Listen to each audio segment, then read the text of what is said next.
Aminata Mbengue Ndiaye par exemple dans ces histoires-là et parce que dans cette histoire de ce qu'on appelle de blanchiment présumé d'argent de capitaux gisuñu ñooy seen tur léegi bu ñu gisee sa tur yow mais loolu cela ne relève pas du hasard ce n'est pas de la coïncidence ce n'est pas une invention c'est pas une création c'est également un fait léegi fait boobu est-ce que dafay créer lu ñuy tuddee des suspicions d'infraction commises par Farba Ngom ou bien commises en complicité avec d'autres personnes pour le compte de Farba loolu mooy li ñuy wër léegi nag loolu soo ci nekkee di ci wër mais il dafay am démarche dafay am procédure léegi nag jàll ci bëgg wax ne par exemple dañuy singli loolu mooy problème parce que singli mooy créer un document par exemple créer une affaire qui n'a rien monter c'est-à-dire créer une histoire de une histoire qui n'a jamais existé en tout cas comme quoi pour topp nit ki tëj ko ci loolu mooy tooñ mais loolu bu fekkente ni amul léegi benn daan mën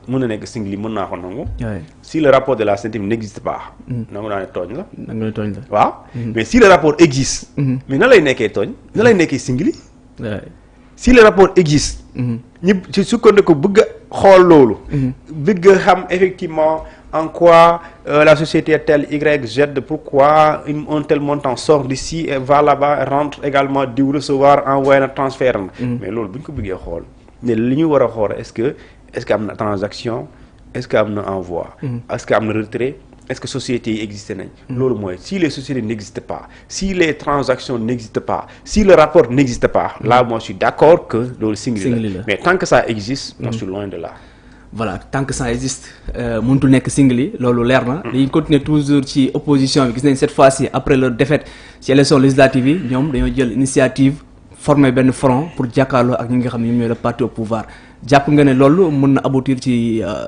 gain de cause bi ñoom bu ñuy xaar. le résultat escompté. léegi ñoom lan lañ soxla c'est quoi l'objectif. def benn front bu mag ñoom ñëpp se poser pour quoi. pour faire face. pour faire face. parce que gis nañ déjà régime bi mu ngi commencé dal seen kaw bu baax a baax yoo bëgg boole seen doole en tout cas pour jàkkaarloo ak ñi parce que Barthélémy Dias instant bi amatul doole Bougane Gueye Dany kenn déggatu ko Khalifa Sall aussi moom tamit kenn déggatu ko Macky Sall mu ngi toog Maroc ñoo dañoo bëgg actuellement boole seen doole ñoom ñëpp pour jàkkaarloo ak gouvernement bi xam nga kii Abdourahmane bon là je suis d'accord parce que politique la ñu nekk xam nga force bu njëkk d'abord opposition mooy l'organisation mooy cadre de réflexion et également cadre d'échange pour agir ensemble d'accord et là maintenant le plus important pour moi mooy xam nga opposition moom bokk na ci mission bu njëkk mooy s'opposer tout le reste ne l'intéresse pas gouverner arbitrage c'est pas son souci tout ce qui l'intéresse l'opposition c'est de s'opposer c'est ça sa mission d'ailleurs de constitution bi nee na sax un gouvernement qui gouverne une opposition qui s'oppose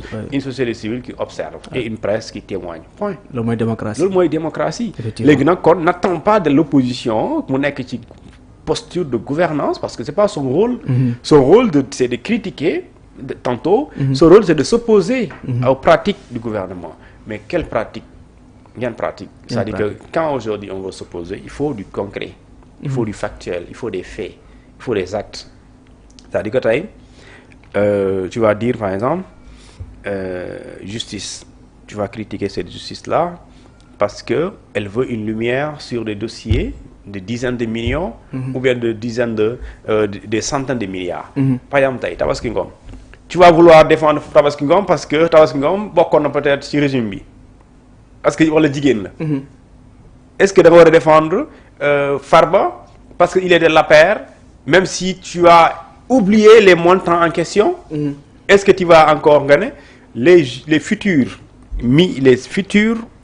inculpés ci affaire Covid-19 ñu topp leen mais ñooñu boo leen topp mais amaana forcément dañuy bokk ci ancien régime bi est-ce que même bu dee bëri nañ nga gis ne ñu ñuy topp ñëpp ci ancien régime lañ bokk mais si les faits sont là mais même bu ñu bokkee ci régime bi c'est pas ça le débat débat bi mooy est-ce que lii nii faits yi lu am la est-ce que détournement bi am na wala amul est-ce que fan lañ bokk rouge wala noir ça n'intéresse pas les Sénégalais ça n'intéresse pas le juge même d'ailleurs bi la war a topp bi la war a àtte li leen intéressé mooy yow de rapport moo bind bi nga nekkee fii période bi njoxtu nañ ne nangamu xaalis Sénégal génn na waaye yow sa loxo setu ci nga indi preuve nga défendre sa bopp. Maintenant bu fekkente ne ñooñu nga bëgg a topp ñeneen ñi opposition ñoo ci sukkandiku ne justice bi daa bëgg a liquider ay nit. non loolu vraiment loolu beneen débat la. Ça c'est dénaturer les faits, ça c'est déplacer le sujet, ça c'est faire ce qu'on appelle désorienter mbir yi. mooy nga xam nga lii mooy lii la ñuy wër. nga ne non joxañ leen fii pour ñu xool leneen. match bi war a seetaan ñu war a seetaan match football bi. nga war leen nga leen non marché bi lañ dañuy dem ci marché bi parce que maire yi dañuy sabar. mais quand même il faut du sérieux dans un pays. Le sérieux c'est quoi? Nous avons une justice qui a envie de faire une lumière sur une affaire. mais laissons la faire. Maintenant bu ñu gisee ne dafa commencé na jëng ñoom taxaw na déet stop. parce que dans une démocratie le plus important sont les libertés. Les libertés individuelles et collectives, l'état de droit, le fait que le citoyen, toi et moi, le politicien, le professeur, le qui nekk ci opposition wala ki nekk ci pouvoir, ñëpp am le sentiment d'être égaux devant la justice. Et que la décision de justice bu ñu koy jël ñëpp respecte ko ñu tuddee ko la légalité. Tout le reste là, les brouhaha affaires yi nii loolu ay coow la yoo xamante ni amul benn njëriñ. Parce que man coow yi comme yow comme ñeneen. bu amee ku nekk xam nga dëgg fu mu nekkee xam nga luy manipulation xam nga luy décontre. mais est-ce que jàpp aussi c'est de leur intérêt ñoom ñu ànd booloo actuellement. parce que tamit gis nañu mais mënuñ nekk dans la dispersion. ouais mënuñ nekk dans la dispersion. c'est comme on le dit la mort tout le monde s'unit. mais dans la vie tout le monde se divise. c'est-à-dire que quand dee bu amee. mais ñu mere woon ak ñu mere ñu fay tase ci kër gi wala ci armée li dem gunge ki ñu den mais bu ñu delloo seen kër yi nga commencé ku ne di indi problème. mais opposition aussi vous êtes obligé de vous unir. parce que vous avez un objectif commun même si ku nekk am nga formation politique bu wuute. maintenant loolu mooy tax effectivement ngeen mën a mobiliser. mën a aller ensemble pour pouvoir conquérir le pouvoir. léegi nag conquérir le pouvoir du PASTEF c'est ça également et quelle manière c'est ça le débat. nan nga mën a jàngatee le mutisme de attention nan nga mën a jàngatee le mutisme de Bougane Gueye Dany bi nga xam ne actuellement moom da doon wax bu président Guinée wax le matin moom le soir mu gën a wax actuellement kenn déggatu ko ci langue politique bi. ah Bougane la sa dernière sortie daf ne dellu naa si liggéey donc dañ jàpp ne kon mu ngi ci liggéey. moom nee na du politicien kon moom mënul nekk par exemple nit ñi nekk ci temps de travail muy nekk di def politique. alors jamono ji pour dire vrai il y a aucun enjeu électoral jamono ji. aucun enjeu électoral. on ne va vers aucune élection. On ne prépare aucun scrutin, donc aucun enjeu électoral. Donc, puisque amul enjeu électoral, le président c'est du local, du législatif, kon boo génnee tu vas parler de quoi? Parce que wax du problème. Mais il y a ce qu'on appelle l'opportunité de communiquer. C'est-à-dire que le moment opportun pour communiquer, bu jotee da ngay wax, mais bu jotulee bul wax parce que bu jotulee ngay wax wala nga wax ginnaaw bu mu passé da ngay ridicule. À force maintenant de communiquer, de tirer tout ce qui bouge, tu finis par te ridiculiser toi-même et finalement li nga bëgg li nga ci jublu en tant que atteindre son objectif de communication da nga koy ñàkk. Léegi su boobaa aussi Bougane par exemple c'est un homme politique il se croit il a des conseils. parce que bu ci tolloo xëy bu waroon génn bu ñu gëm naa ne par exemple mënul génn ci affaire de chaque premier ministre. chaque conseil des ministres. ñu joxe mesures yu bees nga génn ne baaxul. déedéet. mais da ngay toog nga observe bu jëlee génn nga génn. léegi nag bu fekkente ne jamono ji da ngay gis ne dañuy topp Farba Ngom nga génn non on doit pas poursuivre Farba Ngom parce que c'est un opposant. loolu vraiment du argument.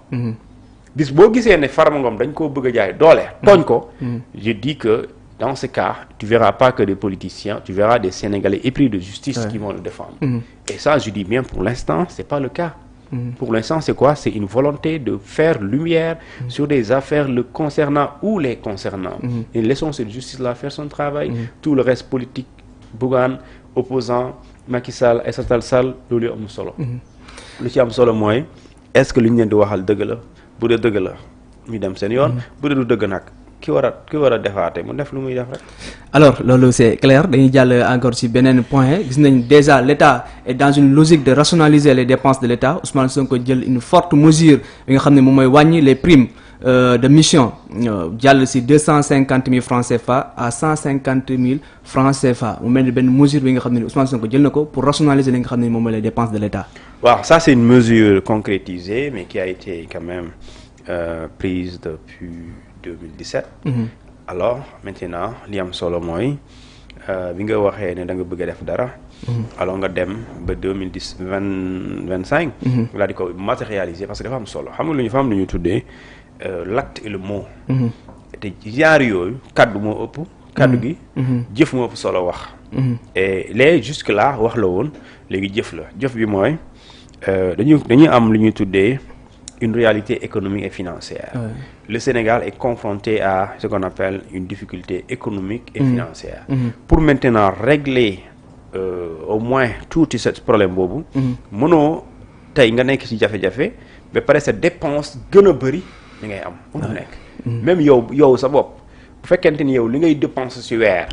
moo gën a bëri li ngay fayeeku da ngay dem lebi wala nga xiif. ngay tànn. mooy sa revenu ak sa dépense. waaw c'est-à-dire que mënoo am. dépense mensuelle 200 000. ngay dépenser 200 000 ba pare am revenu 100 000. léegi yow nooy def 100 000 yow noo koy combler da ngay dem lebi. wala nga takk sa biir yaay tànn. yaay xool. maintenant bu fekkente ni aussi da ngay def rationaliser li ñuy tuddee yenn charges yi. réduire le train de vie de l'État. il faudrait aller dans des actes et les actes posés commencer ko poser mooy. gis nga ne ci wàllum génn réew mi lu ñu tuddee agent de l'État. lu ñu tuddee personnel de la présidence. lu ñu tuddee des ministres SEMGA. lu ñu tuddee également ay ñoo xamante ni c'est des inspecteurs maanaam des fonctionnaires de l'État. dañuy faral di génn réew mi mais bu ñu daan génn réew mi fan boo fa faase dañ lay defal lu ñu tuddee indemnité journalière. dafa kawe woon. léegi ñu ne mënta ñàkk puisque nit ki état moo ko yónni. wala ci turu état lay doxee bu génnee réew mi même boo demee Gambie bii bu gën a jege. dañ lay fay. tey tout fonctionnaire de l'état bu dem Gambie. bu gën a ndaw parce que dañ ne autre agent et autre localité yow jàppal ne Afrique. Gambie ci la bokk ak Niger ak yenn réew yi nii. soo fa demoon tey. agent de l'état heure boo fa fanaan. heure boo fa yeewoo am nga 150 000 ci indemnité journalière heure boo yeewoo nag. waaw yeneen dëkk yi. nga am 200 selon les lu ñu tuddee les catégories. yeneen dëkk yi également nga am lu ñu tuddee 250 c'est-à-dire c'est entre 250 et 150. léegi mu am 250. 250 200 150. léegi auparavant ça dépassait ça léegi nag ñu ne la aussi ci mesure yooyu ñu jël pour maîtriser ça. léegi sax quand des ministres les membres du gouvernement bu ñu voyager. ak premier ministre bi du jël. avion présidentiel. Première classe lay jël. c'est-à-dire que première classe. mooy di nga doo jël avion présidentiel bi waaye boo jëlee avion bi d'affaires maanaam avion bi ngay jël comme man lu may jël. mën nañu bokk oto.